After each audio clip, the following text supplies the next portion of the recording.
The visual is not important here. The music is not important here. The voice is not important here. What matters are the words. If you cannot listen to the words, you do not belong here. If you understand this, welcome to the Fate Club.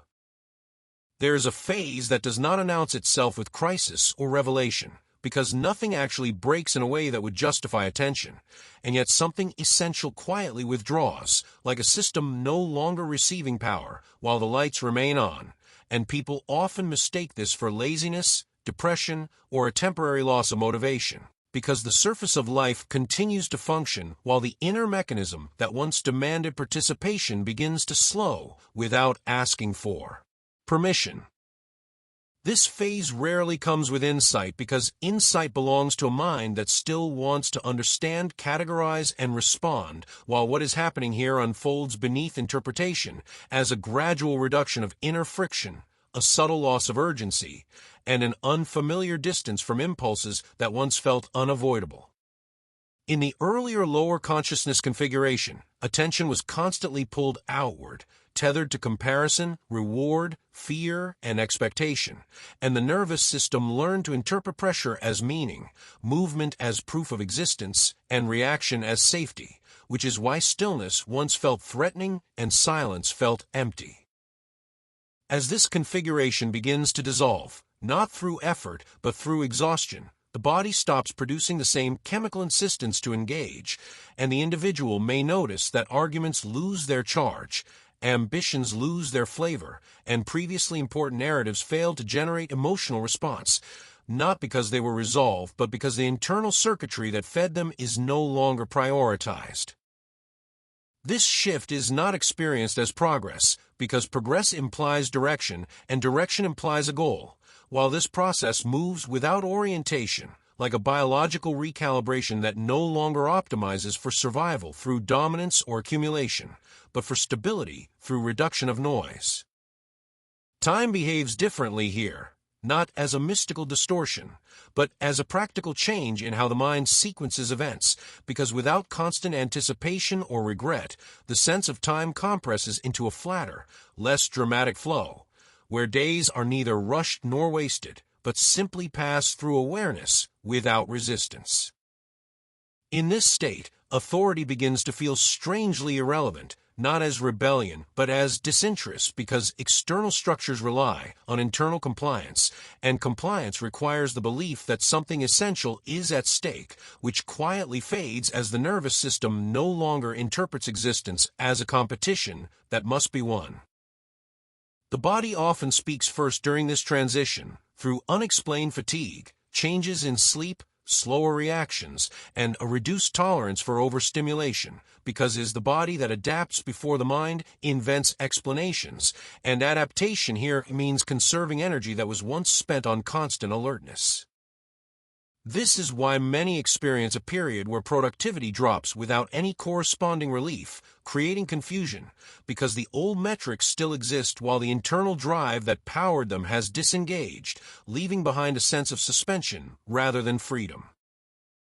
What is commonly labeled as loss of purpose is often the mind noticing that its previous incentives no longer activate, because purpose in lower consciousness was always tied to external validation or avoidance of threat, and when these signals weaken, the motivational architecture collapses without replacement. The transition toward a higher consciousness processing state does not introduce new desires to fill this gap, because it is not an upgrade that adds features, but a subtraction that removes the need for constant narrative reinforcement, allowing perception to exist without the pressure to turn experience into identity. In this quieter configuration, thoughts still arise, but they are no longer automatically believed or followed, because belief requires emotional investment, and emotional investment requires the sense that the self is incomplete without action, which gradually dissolves here. Memory also changes its role, shifting from a tool for self-definition into a neutral archive, where past events are accessible but no longer used as justification for present behavior, reducing the compulsive repetition of old patterns that depended on unresolved emotional loops. This does not feel enlightening because enlightenment implies arrival, clarity, and superiority, while this state offers none of these, only a growing inability to participate fully in systems built on urgency, fear, and performance, which can feel isolating in environments that still reward constant reaction. Relationships often change during this period, not through conflict, but through mismatch of tempo, as conversations based on complaint, projection, or status lose resonance, and silence becomes more comfortable than forced engagement, creating distance without intention. This distance is frequently misinterpreted as withdrawal or apathy, but it is better understood as a reduction in internal demand, where the organism no longer seeks stimulation to regulate itself, because regulation has become endogenous rather than dependent on external input. In the lower consciousness mode, identity required continuous reinforcement through roles, achievements, and recognition, while in the higher consciousness mode, identity becomes less solid, not replaced by a higher concept, but thinned to the point where it no longer dominates perception. This thinning can feel unsettling, because without a strong identity, decision-making loses its usual reference points, and choices are no longer driven by image maintenance or future payoff, but by immediate coherence with the present state of the organism. As a result, behavior may appear inconsistent from the outside because it is no longer optimized for predictability or approval, but for internal alignment, which does not follow linear narratives or long-term strategies. The fear that arises here is subtle and difficult to name because it is not fear of failure or punishment, but fear of irrelevance, as the individual senses that the systems they once relied on no longer recognize this quieter mode of being as valuable. However, this fear does not escalate into panic because the same process that reduces motivation also reduces reactivity, preventing emotional spikes from reaching the intensity required to restore old patterns. Instead, there is a prolonged plateau where nothing seems to resolve, and the mind oscillates between searching for meaning and surrendering to the absence of it, gradually learning that resolution is not required for stability. In this plateau, perception becomes more granular, noticing subtle shifts in mood, energy, and attention that were previously drowned out by constant activity, allowing the organism to self-correct before reaching extremes. The concept of higher dimensions becomes relevant here not as spatial realms, but as descriptions of processing complexity, where lower consciousness compresses reality into binary judgments for rapid response, while higher consciousness tolerates ambiguity without the need to resolve it into action. This tolerance changes how information is absorbed, because stimuli are no longer immediately categorized as useful or threatening, but are allowed to pass through awareness without triggering a response, reducing cognitive load and emotional friction.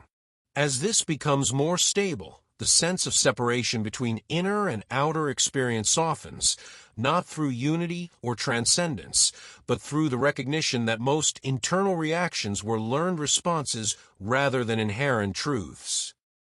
This recognition does not lead to empowerment in the conventional sense, because empowerment still implies control, and control is no longer the primary orientation, replaced instead by responsiveness that does not require dominance. Work, when it continues, is approached differently, with less attachment to outcome and more sensitivity to internal limits, often resulting in slower output but higher sustainability, although this is rarely rewarded in systems that value speed and visibility. The loss of interest in competition is often mistaken for resignation, yet it reflects a recalibration where comparison no longer provides useful information because self-worth is no longer constructed through relative positioning. This recalibration extends to moral judgment as well, where rigid distinctions between right and wrong soften into contextual understanding, not as permissiveness, but as an awareness of systemic causality that reduces the need for condemnation. Such awareness can feel lonely because outrage once provided a sense of belonging and clarity, and without it, the individual may feel disconnected from collective emotional waves that bond groups together through shared reactions. Over time, however, this disconnection stabilizes into a neutral presence that neither resists nor absorbs surrounding emotional currents, allowing engagement without entanglement, which was not possible in the earlier survival-oriented configuration. The body continues to anchor this process, adjusting posture, breath, and movement toward efficiency rather than display, often leading to quieter gestures and reduced tension, which can be perceived by others as withdrawal or fatigue. Sleep patterns may change, with lighter sleep or altered cycles, reflecting the nervous system's reduced need to recover from chronic hypervigilance, even if the mind initially interprets these changes as dysfunction. Language itself begins to feel insufficient because it was designed to negotiate, persuade, and define, while this state requires none of these, creating a gap between experience and expression that can feel frustrating but ultimately unimportant. As this gap widens, the compulsion to explain oneself diminishes because explanation presumes misunderstanding as a problem, while here misunderstanding loses its threat, allowing silence to become a viable form of participation. The idea of destiny or fate shifts subtly, no longer perceived as a path to be fulfilled, but as a pattern of conditions unfolding without personal authorship, reducing the burden of responsibility without eliminating accountability. This does not absolve behavior of consequence, but removes the illusion that control over outcomes was ever complete, easing the tension between intention and result that once fueled anxiety. In the later stages of this transition, the distinction between doing and being becomes less pronounced, not through philosophical insight, but through practical experience of acting without internal narration, where movement arises and completes itself without commentary. This absence of commentary can feel empty at first, because commentary once confirmed existence, but gradually it reveals a quieter continuity that does not depend on constant self-reference. Higher dimensional processing, in this sense, is not about accessing more information, but about filtering less, allowing reality to be processed without the defensive distortions required for survival in high-threat environments. As threat perception diminishes, curiosity returns in a different form, no longer driven by acquisition or mastery, but by simple observation, where noticing replaces knowing as the primary mode of engagement. This observation does not seek conclusions because conclusions imply closure, and closure implies control, both of which are unnecessary when stability is internal rather than contingent. What remains at this point is not identity, purpose, or belief, but a functional presence capable of adapting without resistance, responding without attachment, and resting without justification, which does not feel extraordinary, only sufficient.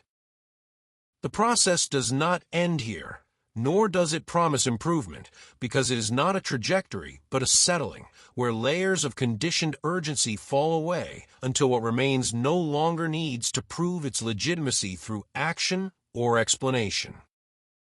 From the outside, nothing may appear different, yet internally the landscape has flattened, removing the peaks and valleys that once defined experience, leaving a steady terrain where movement continues without struggle. This is not a state to be maintained or achieved, because maintenance and achievement belong to the earlier configuration, and attempting to hold this state would reactivate the very mechanisms that dissolved. It persists only as long as it is not grasped, functioning as a default mode of operation rather than an ideal, and when it recedes, it does so without drama, because drama itself has lost relevance. In this way, the transition from lower consciousness to higher consciousness is less a passage than a quiet forgetting, where the organism remembers how to exist without constant self-interruption, allowing life to unfold without the need to claim it as personal. If you understand this, welcome to the Fate Club.